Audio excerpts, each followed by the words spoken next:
Hey guys, my name is Matimio, and today I have taken up another challenge. You guys know me by now. I like to do all of these crazy setups that you guys recommend. I find them to be enjoyable, but also it keeps Battlefield fresh and fun since it's already been out for almost 2 years now.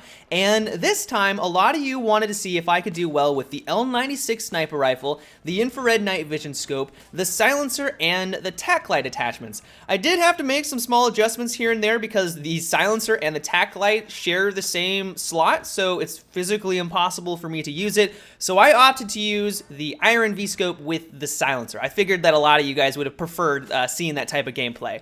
And so going into this, I honestly didn't think it was going to be all that bad. I mean, I enjoy using the infrared night vision scope on the assault rifles, on the engineer weapons, and the silencer, if used correctly and you can get behind enemy lines, you can do a number on the enemy team.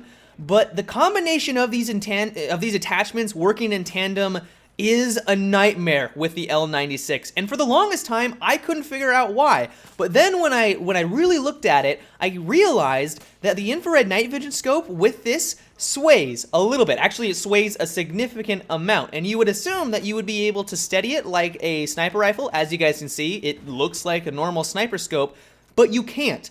And so when you are trying to line up a shot at medium to long range, it becomes infinitely more challenging to nail that shot just because of the slight sway.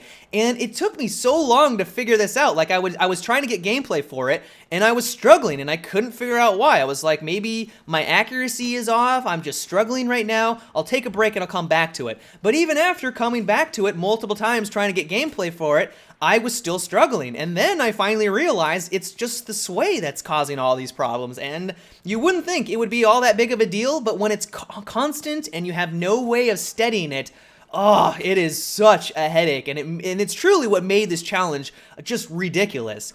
The other thing is the silencer, and normally I love this attachment on pretty much every other weapon except for high-powered bolt-action rifles. It keeps you off the minimap, which is fantastic, and I did try to take advantage of that, but it also reduces your bullet's velocity, and for the L96, it nearly cuts it in half. It goes from 540 meters per second all the way down to 310, and when you're trying to be accurate with a sniper rifle, I mean, that's the way you get kills. You live and breathe by your accuracy. Having a slower bullet velocity makes it more challenging to line up those shots. You're having to deal with more bullet drop, you're having to lead the target a little bit more, and when you have to take more of those things into consideration, trying to hit a target at medium to long range becomes harder and harder the slower the bullet is.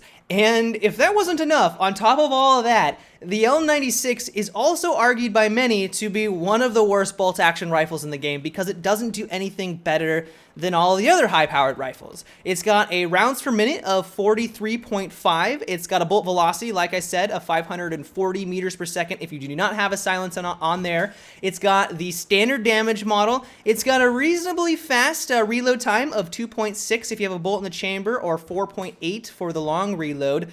But just overall, it's just a very subpar, high-powered bolt-action rifle. It just doesn't do anything better than the other weapons, and it's just kind of something else I had to work with.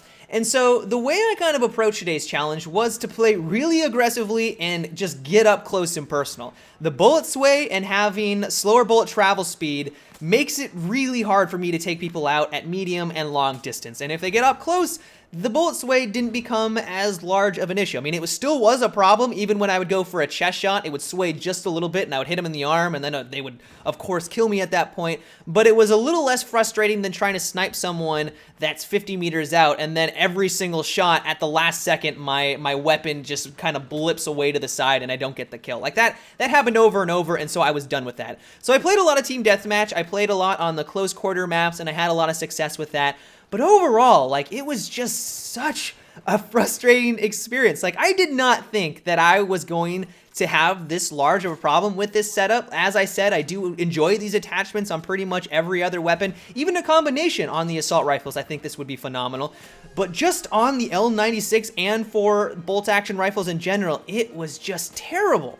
And so, from a challenge perspective, you guys passed with flying colors. You guys made the L96 atrocious with this combination of attachments. I went into it thinking that it wasn't going to be all that bad, and I left with my tail between my legs. But that is about it for today's video. video, guys. I hope you enjoyed. If you have a setup that you would like me to try next, let me know down below in the comments section, and also make sure to thumbs up the suggestions you would also like me to try. But until tomorrow, guys, have a good one, and take it easy.